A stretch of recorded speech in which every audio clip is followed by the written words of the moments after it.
Ti bebe, fè chevou ou baka fè chevou. Mwen get a fè sak le chevou. Ti bebe mwen baka fè. Ti bebe te ka fè bay. Ta fè voulé men. Mwen nan jolan a yon bout tonton we. Pidan men. Baka fè bebe, baka fè mwen. A yon konsa we. Fout vwe cheve an lot fèche la. Bay la, tim nan baka fè biti an sa nou men. Ti biti an. A yon level pou sa. Ti moun yo wap touye yo papa. Beti babou.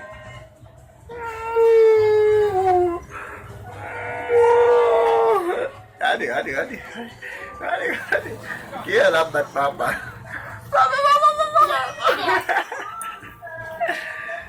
La pip la na bien vibe la woman. Ti bebe liye.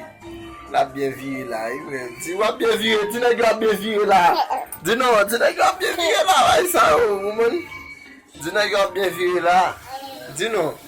Di nèg wap bien vire. Di nou. Ti nèg wap bien vire la. Why sa Ay sa di nèg yo gen pou vini sou yo.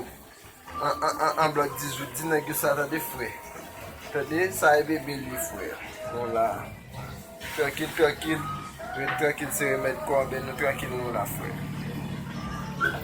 Pek, tête cochon li fwe.